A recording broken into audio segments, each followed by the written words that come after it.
Boa tarde, querido e amado irmão. A graça e a paz. Tudo bem? Mais um dia adorando, exaltando, glorificando e entronizando o nome daquele que vive e reina. Mais um dia falando de Cristo Jesus, ministrando sobre Cristo Jesus, adorando o nome daquele que vive e reina. Por essa semana, algumas pessoas têm me procurado, têm me perguntado, têm pedido direção sobre como lidar com pessoas que se esfriaram, não querem mais saber, não querem mais compartilhar, não querem mais desfrutar da presença do Senhor. Algumas pessoas estão me dizendo que assistiram um podcast, testemunho lá no Crente Podcast e que não sabiam que libertação é para crente, não para ímpio, que não sabiam que o perdão é uma decisão, não um sentimento, que não sabiam que o inimigo trabalha até quando nós estamos na presença. Eu falo para você assim, o inimigo, ele não se preocupa muito com você quando você está no mundo, tá? Ele não se preocupa com você. Ele foca em você, tá? Ele foca em você porque você está na presença de Deus. E quando você está na presença de Deus, o inimigo tem total foco em você. Porque ele quer destruir a tua vida, ele quer destruir o que Deus tem feito na tua vida. Ele quer te levar à destruição eterna. E quando Deus falou comigo sobre o que eu iria falar para essas pessoas, o Senhor me trouxe um tema que se chama O Brilho da Glória em um Mundo de Cegueira. Quando nós vamos para Apocalipse, capítulo 3, nós vemos João dizendo que aquele povo era pobre, cego e nu. Mas como assim? Um povo pobre, cego e nu, se aquele povo era muito rico, mas era rico das coisas deste mundo, tá? Quando ele fala pobre, porque a riqueza do mundo não compra nada no mundo espiritual. Quando ele fala cego, o que você vê neste mundo é totalmente diferente do que você verá no mundo celestial. E vamos assim ser profundos nisso. A coisa que o diabo não pode roubar de você e a coisa que te dá mais poder para enfrentar o inferno é o conhecimento, é a sabedoria. E Oséias capítulo 4, versículo 6, a palavra do Senhor diz claramente, na parte A, que o povo perece por falta de conhecimento. E aí, quando nós vamos lá em Josué, capítulo 1, versículo 8 e 9, Deus fala para Josué o seguinte: medita na minha palavra de dia e de noite, e não se desvie dela, que tudo que você fizer, você será bem-sucedido. E por que que as pessoas não vivem o que Deus está dizendo? Porque elas estão buscando as demais coisas, não o reino. João Batista, ele veio anunciar a vinda de Cristo para anunciar o reino de Deus, a glória de Deus, a justiça de Deus. Ele veio trazer algo que a velha aliança não tinha. Porque nós vemos na velha aliança que as pessoas mostravam que tinham vida com Deus, que tinham Deus na vida dela pela riqueza e pela prosperidade que ela tinha. Só que na nova aliança não é assim, não tem nada a ver com este mundo caído. Na nova aliança tem tudo a ver com Cristo, tem tudo a ver com o reino dos céus. Mateus capítulo 6, no verso 33, diz o quê? Buscai o reino e a justiça, e todas as demais coisas Deus vai acrescentar na sua vida. Deus vai inserir na sua vida, Deus vai transbordar na sua vida, mas busque o reino, busque a justiça de Deus. Se você não entender a graça, se você não viver a graça, você viverá preso em condenação, acusação, você ficará preso em coisas que Deus já tirou da sua vida. Eu concordo, eu falo isso. 30% de tudo que nós herdamos vem de herança de gerações passadas. Mas quando nós vamos ver o que a palavra diz a respeito disso, nós vemos o Senhor falando algo poderoso, profundo e sobrenatural para nós. Olha que profundo o que Deus diz. A palavra do Senhor, em Miqueias, capítulo 7, no versículo 9, diz assim, ó, de novo, terás compaixão de nós. Deus, ele teve compaixão, ele teve misericórdia de nós. Ele diz assim: ele pisarás as nossas maldades e atirarás todos os nossos pecados nas profundezas do mar. Pisará, eu creio que ele está dizendo do pecado, ele está dizendo ali do inimigo, de todo o controle do mal sobre a sua vida. Deus vai jogar para longe de você. E você que quer viver a graça abundante na tua vida, não se esqueça de Romanos 8. Romanos 8 diz que nós somos cordeiros em Cristo Jesus. Romanos 8 diz que nenhuma acusação há para aqueles que estão em Cristo Jesus. Romanos 8 diz que todas as coisas cooperam para o bem daqueles que amam a Deus. E quem ama a Deus é quem faz a sua vontade. Não adianta a pessoa dizer para você que ela ama a Deus e vive uma vida destruída, uma vida mergulhada neste mundo, porque quem ama a Deus não quer isso, quem ama a Deus quer santidade, quem ama a Deus quer viver transformado, quem ama a Deus quer viver o sobrenatural, quem ama a Deus quer ter sua vida restaurada, quem ama a Deus quer transformação, quem ama a Deus quer viver o sobrenatural. Efésios capítulo 1, versículo 3, Paulo afirma que fomos abençoados com toda a sorte de bênçãos espirituais, mas nos lugares celestiais em Cristo Jesus. Colossenses, capítulo 3, versículo 24, ele menciona que nós recebemos a herança de Cristo como recompensa. Mas como assim, pastor? Eu não estou recebendo nada, eu não estou vivendo nada. A minha vida está destruída, a minha casa está destruída, as coisas não estão acontecendo na minha vida. Pastor, me ajuda. Pastor, abre a minha mente. Pastor, diz para mim o que eu fazer. Eu vou te dizer, meu amado. Primeiro, reconheça Jesus como Senhor Salvador da tua vida verdadeiramente. Se entregue a Ele, se renda a Ele. Diga a Ele que se você não quer viver mais essa vida destruída. Em 1 Pedro, capítulo 1, versículo 4, fala que essa herança ela é incorruptível. Ela é incontaminável. E que ela não se corrompe. Mas ela é guardada nos céus. Essa herança, queridos, é guardada nos céus, é guardada pelo Senhor. Não tem como você corromper ela. Não tem como você dizer que está desfrutando das coisas de Deus e se envolvendo em coisas que não agradam ao Senhor. Se você está dizendo que isso é de Deus e está vivendo de coisas erradas, conquistando coisas com mentiras, não tem nada a ver com Deus, tem a ver com o inimigo.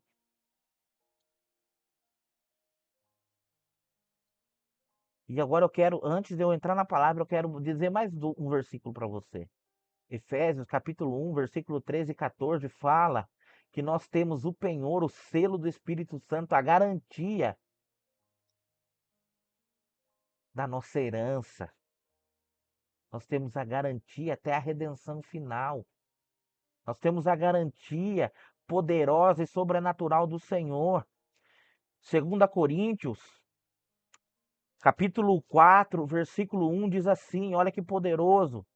2 Coríntios, capítulo 4, versículo 1 diz assim: portanto, visto que temos este ministério pela misericórdia que nos foi dada, não desanimamos. 2. Antes, renunciamos aos procedimentos secretos e vergonhosos. Quais são os procedimentos vergonhosos? São os procedimentos caídos deste mundo caído. Não usamos de engano, nem torcemos a palavra de Deus. Ao contrário, mediante a clara exposição da verdade, recomendamos-nos à consciência de todos diante de Deus. recomendamos a verdade diante de todos e diante de Deus. Pastor, mas que verdade é essa? É a verdade da palavra. Versículo 3. Mas se o evangelho que nós pregamos está encoberto, para que os que estão perecendo é que está encoberto. Se nós estamos pregando um evangelho que não revela Cristo, um evangelho que não revela a graça, um evangelho que não revela renovo, transformação, que não revela a identidade de Cristo, nós estamos encobrindo isso das pessoas. E aí vem o 4, que é o principal de todos.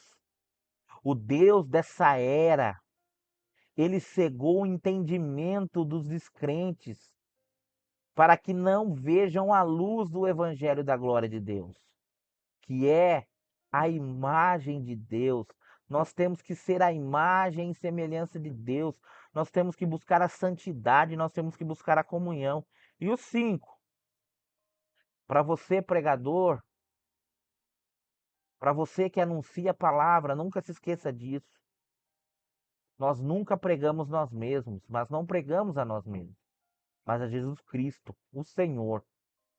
E a nós como escravo de vocês, por causa de Jesus Cristo. Eu quero levar e quero falar sobre pontos relevantes dessa passagem. Eu quero falar sobre pontos importantes dessa passagem. Mas primeiro, Paulo, nesta passagem de 2 Coríntios, ele está defendendo a autenticidade do seu ministério. Paulo está dizendo que ele não está pregando de Paulo, mas ele está pregando de Cristo Jesus. Ele não usa truques, ele não manipula emoções, ele não adultera e não manipula a palavra. Se a mensagem é tão clara e poderosa, por que, pastor, nem todos creem? A resposta, ela não está na falha da mensagem, mas na condição de quem ouve e recebe. Primeiro, eu quero enfatizar o versículo 1 e 2, a postura do mensageiro. A postura de quem transmite a mensagem. Antes de Paulo falar da cegueira dos outros, Paulo ele enfatiza a clareza do pregador, a transparência do pregador, a mensagem que é pregada. Ele revela a misericórdia como um combustível para a nossa vida. Ele revela a misericórdia como algo que vai nos motivar, que vai nos encher, que vai nos abastecer para enfrentarmos esse mundo. E ele tendo este ministério, ele tendo pela misericórdia, porque quando nós temos entendimento que a misericórdia é um combustível para a nossa vida, nós não pregamos por mérito, mas por graça. Isso acaba nos impedindo de desanimar. Eu vejo tantas pessoas dentro da igreja desanimadas de pregar, desanimadas de ensinar, desanimadas de compartilhar, desanimadas de levar o evangelho. Por quê? Porque ela não entendeu que a misericórdia de Deus abastece, a fortalece, a renova. Que ela tem que entender que o que ela prega não é mérito dela, mas é graça de Deus.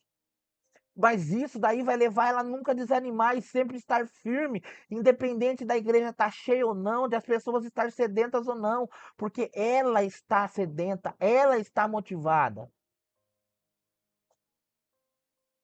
E a pessoa, ali Paulo está ensinando que o pregador da palavra ele tem que rejeitar os métodos obscuros. Paulo está dizendo para nós renunciarmos os procedimentos obscuros, ocultos e vergonhosos. O evangelho, aprenda algo, o evangelho não precisa de marketing enganoso, ou nem de manipulação psicológica. O evangelho não precisa disso. A única coisa que nós precisamos é expor a verdade. A pregação é expositiva, é por definição manifestar a verdade de Deus. A pregação expositiva, por si só, ela manifesta Cristo, ela manifesta a glória, ela manifesta a misericórdia, ela manifesta o poder, ela manifesta a unção de Deus. Presta atenção no que eu estou te dizendo. O segundo ponto que eu quero trazer para você. No versículo 3 e 4, Paulo dá um diagnóstico da cegueira espiritual que esse mundo está vivendo. Esse mundo que procura algo para encher a igreja, esse mundo que procura algo para prender a atenção, procura algo para pregar, para que o ser humano se anime, para alimentar a carne. E nós não viemos alimentar a carne. Nós viemos salvar a alma através do Espírito. Aqui, nós entramos no âmago da questão. Aqui é o centro da questão. Se o evangelho está encoberto, para quem ele está encoberto? O agente da cegueira, Paulo, ele identifica o agente da cegueira. Quem é o agente da cegueira? É o Lapeta, ou Satanás, o Deus desse século. Ele não tem poder para apagar a luz do evangelho. Jamais ele terá poder para isso. Então ele ataca os olhos, a mente de quem ouve. O diabo vai atacar os olhos, os ouvidos, a mente de quem ouve. Por isso que eu oro, Senhor, tira as escamas dos olhos, igual o Senhor fez com Paulo lá em Atos capítulo 9. As escamas caíram dos olhos, o tampão caiu dos ouvidos e a mente dele se abriu para a verdade. E qual é o alvo do ataque? Ele cega o entendimento dos incrédulos. Note que a batalha é intelectual e espiritual. O inimigo cria fortalezas mentais. Ele cria preconceitos e ideologias que funcionam como escamas nos olhos. Ele inventa teorias, ele inventa coisas que vão levar você não a se render, mas a questionar o evangelho. E qual é o objetivo maior do diabo nisso? É impedir que lhe resplandeça a luz do evangelho da glória de Cristo. A função do diabo é impedir que você veja a luz do evangelho de Cristo. O maior medo de Satanás não é que as pessoas sejam religiosas, mas que elas vejam a glória de Deus, que elas desfrutem da graça, que elas aprendam a graça, elas desfrutem da graça, elas mergulhem na graça, elas sejam transformados pela graça. E qual é o insight que eu tiro nisso? A cegueira espiritual, ela não é a ausência de visão, mas a presença de uma visão distorcida que coloca o eu ou o mundo no centro. Enquanto Cristo não estiver no centro, o eu e o mundo estiver no centro, você não vai perceber o poder supremo da palavra, do ensino de Cristo Jesus. Quando nós falamos que somos corpo, alma e espírito, nós dizemos que nós somos um ser triuno. Só que esse ser triuno tem um homem natural, que é aquele homem que senta no trono, que tem as suas coisas ao seu redor e Deus está fora. Nós temos o homem carnal, ou cristão carnal, ou crente carnal, que é o homem que governa, que tem a sua bagunça ao seu redor. E de vez em quando ele se lembra de Deus. Mas também nós temos o homem espiritual, ou crente espiritual. É aquele homem que fica do lado do trono do Senhor. O Senhor governa e organiza tudo ao seu redor. É isso que o diabo não quer que você perceba e viva. Terceiro, o objetivo da nossa visão. Cristo, a imagem de Deus. A parte B do versículo 4. O versículo 4, ele termina com uma definição teológica poderosa. Cristo, o qual é a imagem de Deus. Ver a Cristo é ver o Pai, ver a Cristo é ver o Senhor, ver a Cristo é ver o sobrenatural do Senhor. O Evangelho não é apenas uma lista de regras, é o resplendor de uma pessoa. A glória de Deus não é algo abstrato. A glória de Deus Deus, ele tem um rosto, Cristo tem um rosto, e esse rosto é Cristo Jesus. Deus não é abstrato. Deus tem uma forma, e essa forma é Cristo Jesus. E pastor, qual é a centralidade da mensagem, pastor? Está no versículo 5. Paulo encerra este parágrafo definindo o contexto da pregação. O que não pregamos a nós mesmos. Paulo falou do centro. Quem que está no centro? Quando Cristo está no centro, nós pregamos Cristo, nós pregamos o Evangelho de Cristo, pregamos a verdade de Cristo, pregamos a restauração, a transformação de Cristo. Nós não somos a estrela, nós só apontamos para a estrela. E quem é a estrela, pastor? A estrela é Cristo Jesus. Nós pregamos o que nós pregamos a Cristo como Senhor. Proclamar o Senhor, o senhorio de Cristo é o remédio, é o antídoto contra qualquer cegueira deste século. Quer um colírio para te tirar da visão da cegueira desse mundo? Pregue para sua igreja o senhorio de Cristo. E qual nossa posição nisso, pastor? Sermos servos por amor de Jesus.